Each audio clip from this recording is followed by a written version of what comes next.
Welcome to this edition of the Dad Jokes Explained episode. My name is Graeme Klass, and I'm the producer of the Daily Dad Jokes podcast. Each week, we examine a set of dad jokes and explain them what makes them so funny. Our aim is to arm you with information on delivering your own dad jokes to your friends and family, so you can further spread the laughs and groans. Let's get to it. I once got my picture taken with REM. That's me in the corner.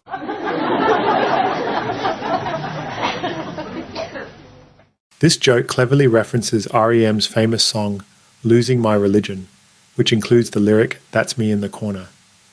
The humour arises from using this line to describe literally being in a photo's corner with the band. This creates an amusing twist by linking a well-known musical phrase to an everyday scenario. The punchline relies on wordplay and cultural familiarity for its comedic effect. I was in the bar last night when the waitress yells, "Does anyone know CPR?" I yelled back, "I know all those letters." Everyone laughed, well, except this one guy.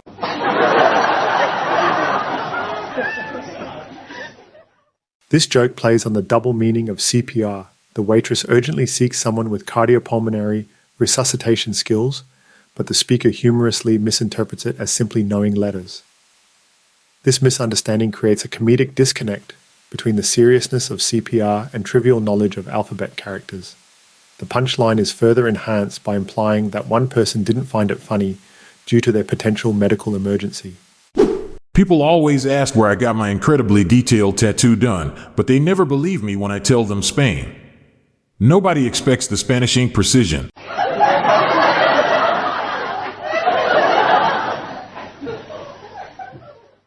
This joke cleverly plays on the phrase, "Nobody expects the Spanish Inquisition," a well-known line from Monty Python's comedy. By substituting Inquisition with ink precision, it humorously links detailed tattoo work to Spain in an unexpected way. The punchline relies on this twist, creating surprise through wordplay and cultural reference. The humor lies in blending historical context with modern tattoo culture for comedic effect. I hate to bring up politics, but Trump accepting that jet as a gift is just plain wrong. This joke uses a pun on the word plane, which sounds like plane. It humorously criticizes Trump by suggesting that accepting a jet is morally wrong, playing on the dual meaning. The punchline relies on this clever wordplay to create an amusing twist. By connecting political commentary with aviation terminology, it adds a layer of irony and surprise. A man showed up for a duel armed only with a pencil and paper. He then proceeded to draw his weapon.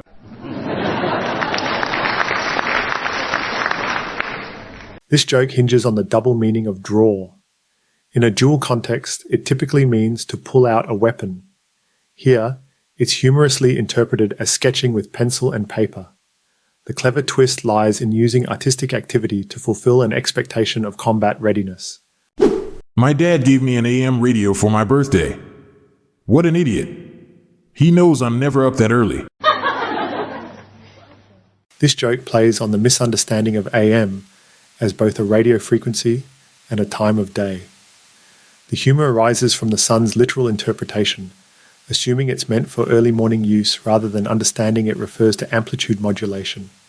This creates an amusing disconnect between expectation and reality, highlighting his lack of technical knowledge about radios. The punchline relies on this misinterpretation for comedic effect. My friend works in IT and I asked him, "How do you make a motherboard?" He said, "I usually tell her about my job." The humor in this joke comes from a pun on the word motherboard. In computing, a motherboard is a crucial hardware component. The friend humorously interprets it as making his mother bored by talking about his IT job. This play on words creates an amusing twist through unexpected interpretation and double meaning. A Mexican man was arrested for the attempted murder of his wife. He was trying tequila. This joke cleverly plays on the double meaning of tequila. While it sounds like the phrase "to kill her," it's also a well-known alcoholic beverage. The humor arises from this pun, suggesting that instead of attempting murder, he was simply trying to drink tequila. This unexpected twist creates comedy by subverting serious expectations with a light-hearted wordplay. My 5-year-old boy asked me if I knew what a solar eclipse was. I said, no, son.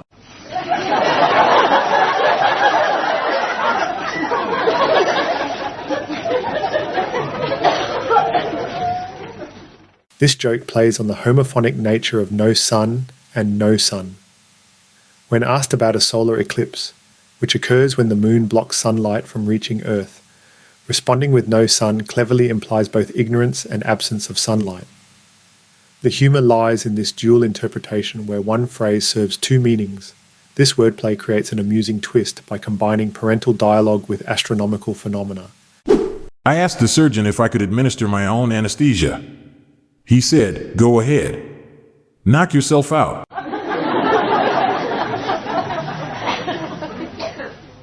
The humour in this joke arises from the phrase knock yourself out, which has a double meaning. Literally, it suggests causing unconsciousness, fitting the context of anesthesia. Figuratively, it's an informal way to say go ahead or give permission. The pun creates comedy by linking these interpretations in an unexpected medical setting. An enthusiastic activist quickly walked up to me and yelled, "Free Palestine." I thanked him as I thought to myself, damn, that's a hell of a bargain. The humour in this joke arises from a play on the word free. The activist uses it as an imperative to support Palestine's liberation, while the speaker misinterprets it as receiving something at no cost. This misunderstanding creates comedy through contrasting interpretations of a single phrase. The punchline relies on this linguistic ambiguity for its comedic twist. At breakfast, my son asked, "Is Captain Crunch still alive?" I said, "No, he was pretty old." Then he asked, "Did they cremate him like Grandpa?" "No, son, he was buried."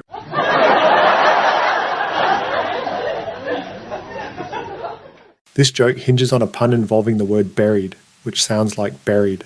Captain Crunch is a cereal brand known for its berry-flavoured variety, creating an amusing twist when linked to burial customs. The humour arises from this clever play on words, as it combines breakfast cereal imagery with funeral terminology. By using wordplay to answer the son's question in an unexpected way, it adds surprise and levity. How do you lose 10 pounds eating a piece of cake? You just have to get your cake in central London.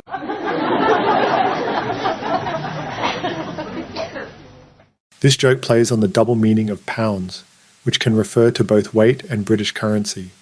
Eating cake typically adds weight, but in central London, known for its high prices, it humorously suggests losing money instead. The punchline relies on this clever wordplay between financial loss and dietary gain.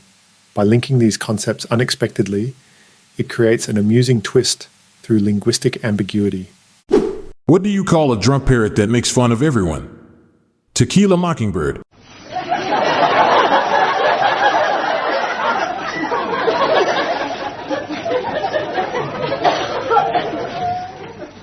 This joke cleverly combines wordplay with literary reference. Tequila Mockingbird is a pun on the title of Harper Lee's novel, To Kill a Mockingbird. The humour arises from imagining an inebriated parrot, which adds absurdity to the scene. This unexpected twist blends alcohol-related imagery with classic literature for comedic effect. I told my father that I was having a rough time. He said, "Cheer up, the winds of change are coming." Then he started throwing quarters at me until I left.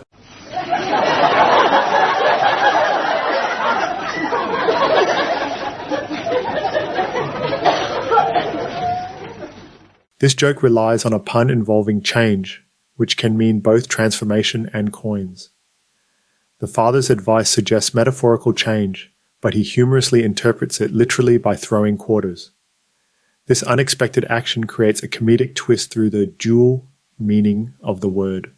The punchline is enhanced by subverting emotional support with physical comedy. My wife dramatically ripped the blankets off me last night, but I will recover.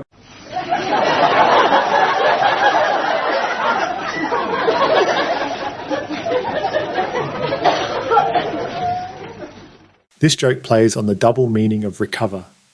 Literally, it refers to putting blankets back on after they were pulled off. Figuratively, it suggests emotional recovery from a traumatic event. The humour comes from linking these interpretations in an unexpected way using wordplay. Someone called me on my phone, coughed and sneezed, and then hung up.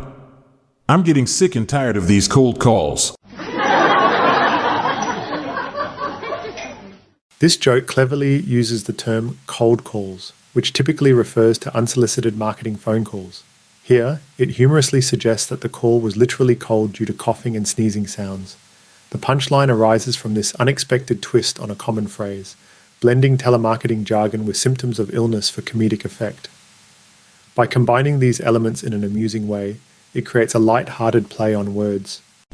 I got a job as a cuckoo in a huge cuckoo clock in my local mall. The pay is not great, but it gets me out of the house.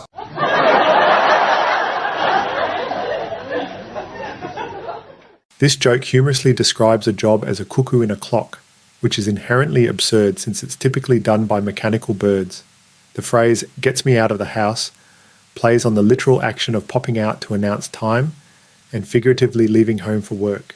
It creates comedy through an unexpected career choice combined with wordplay about movement. The punchline hinges on this dual interpretation, blending everyday expressions with whimsical scenarios for comedic effect. Someone once offered me a free radio, but the volume was permanently stuck on max. I thought, I can't turn that down.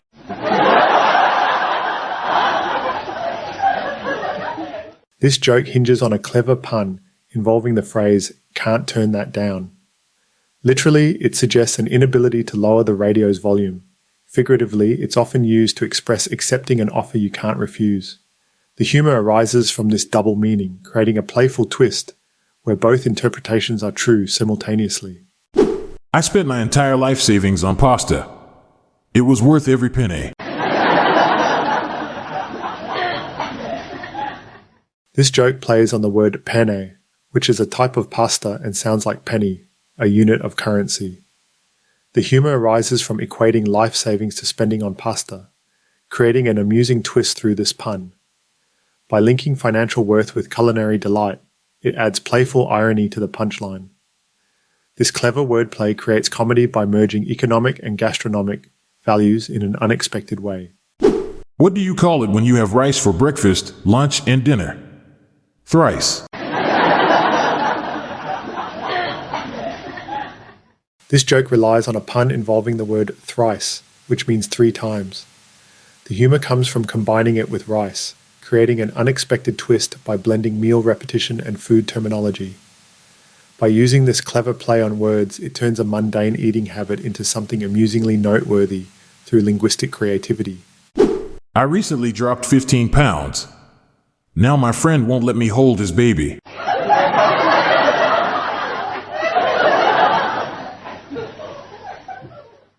The humor in this joke comes from the double meaning of dropped 15 pounds, which can refer to both losing weight and accidentally letting something fall. The punchline hinges on the friend's concern about dropping his baby, creating an amusing twist through this wordplay.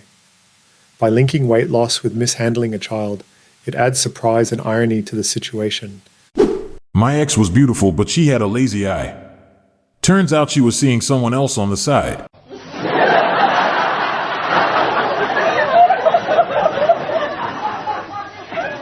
The humor in this joke arises from a clever play on words involving lazy eye and seeing someone else.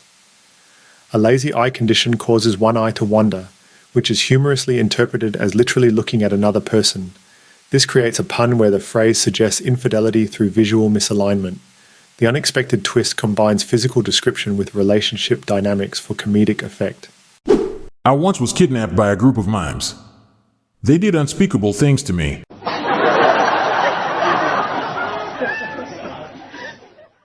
This joke plays on the phrase unspeakable things, which typically implies horrific acts.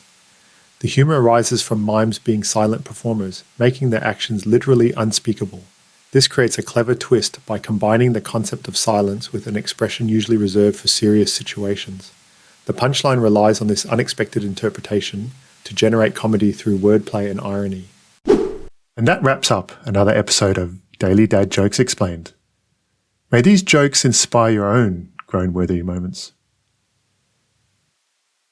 This episode is produced by Classic Studios. See the show notes page for sources and credits. Check out our other podcasts in our network at classicstudios.com.